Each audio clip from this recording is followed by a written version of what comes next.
Hello and welcome back guys. आज की video होने वाली है मैनचेस्टर यूनाइटेड के उस हादसे के बारे में जिसने इस क्लब की तकदीर को हमेशा के लिए बदल दिया। 6 फरवरी 1958 जर्मनी के म्यूनिख एयरपोर्ट पर बर्फ गिर रही थी। कुछ ही देर में फुटबॉल की हिस्ट्री हमेशा के लिए बदलने वाली थी। लेकिन इस कहानी की शुरुआत म्यूनिख से नहीं होती। इस कहानी की शुरुआत होती है एक सपने से। आज मैनचेस्टर यूनाइटेड दुनिया के सबसे बड़े क्लब्स में से एक है, लेकिन 1950 के दौर में ये सिर्फ एक क्लब नहीं था, ये इंग्लिश फुटबॉल का आने वाला कल था। मैट बसबी ने डिसाइड किया कि वो स्टार प्लेयर्स नहीं खरीदेंगे, वो यंग टैलेंट पे भरोसा करेंगे। मीडिया ने उन्हें मजाक में नाम दिया बसबी बेब्स, लेकिन धीरे धीरे पूरा यूरोप इस टीम से डरने लगा। ये टीम सिर्फ यंग नहीं थी, ये टीम फियरलेस थी। हर मैच में जब ये खेलते थे तो ऐसा लगता था जैसे ये सिर्फ गेम नहीं खेल रहे, ये आने वाला कल लिख रहे हैं। लोगों को लगता था कि यही टीम आने वाली महान डायनेस्टी बनने वाली है। इस सवाल का जवाब आते आते 1958 का दौर शुरू हुआ। European cup, red star Belgrade के खिलाफ मैनचेस्टर यूनाइटेड जीतकर अगले राउंड में पहुंच चुकी थी। प्लेयर्स खुश थे, उम्मीद जिंदा थी और किसी को इस बात का अंदाज़ा भी नहीं था कि घर लौटने का ये सफ़र फुटबॉल की हिस्ट्री की सबसे दर्दनाक कहानियों में से एक बनने वाला है। कभी कभी हिस्ट्री किसी ख़ास दिन या किसी जंग के मैदान में नहीं लिखी जाती। हिस्ट्री कभी कभी एक बिल्कुल ही आम दिन पर लिखी जाती है। 6 फरवरी 1958 मैनचेस्टर यूनाइटेड ने रेड स्टार बेलग्रेड के ख़िलाफ़ अपना काम कर दिया था। अगले राउंड का टिकट मिल चुका था। प्लेन में माहौल हल्का था, हंसी मजाक, थकान, घर लौटने की खुशी। म्यूनिख एक छोटा सा स्टॉप था, सिर्फ रिफ्यूलिंग। बाहर सर्दी थी, रनवे पर बर्फ़ और स्लश जमा था। पहले टेक ऑफ की कोशिश होती है, रोक दिया जाता है। दूसरे टेक ऑफ की कोशिश होती है, फिर से अबॉर्ट किया जाता है। अब कैबिन में हल्का सा टेंशन महसूस होने लगता है। कुछ लोग सोचते हैं शायद अब रुक जाना चाहिए, लेकिन तीसरी कोशिश का फैसला होता है।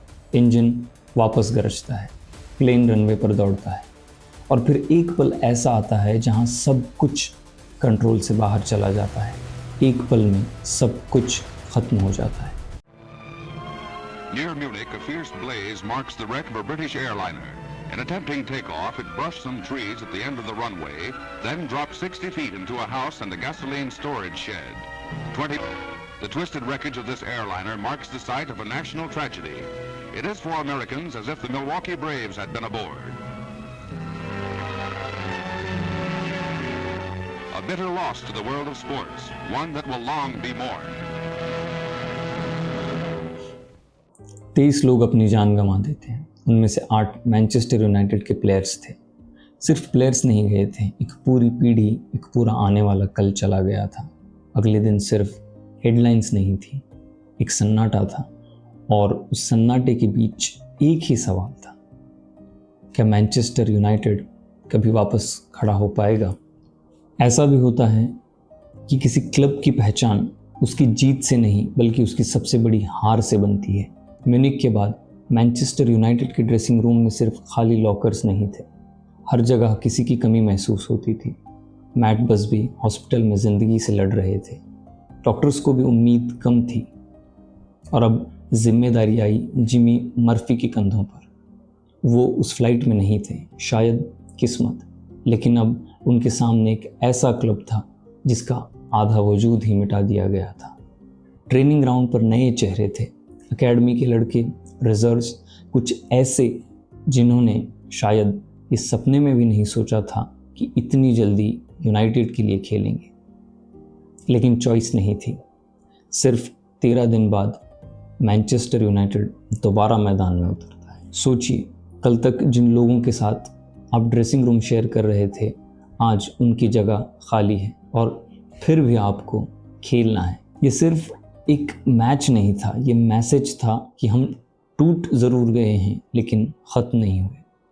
अगले साल मुश्किल थे, कोई मैजिक नहीं हुआ।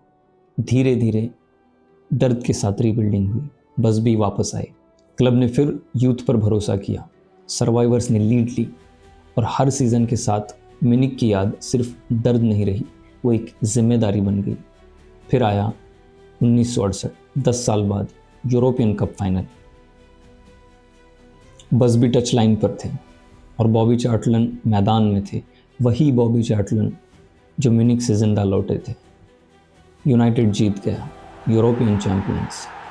वो ट्रॉफ़ी सिर्फ जीत नहीं थी, वो उन लोगों के नाम एक जवाब था जो 1958 में अपने घर नहीं लौट सके। आज मैनचेस्टर यूनाइटेड जब भी म्यूनिख को याद करता है, वो सिर्फ एक हादसे को याद नहीं करता, वो अपनी पहचान को याद करता है। इसलिए म्यूनिख ने मैनचेस्टर यूनाइटेड को ख़त्म नहीं किया, उसने मैनचेस्टर यूनाइटेड को वो क्लब बनाया जिसे आज दुनिया सिर्फ सपोर्ट नहीं करती, महसूस करती है।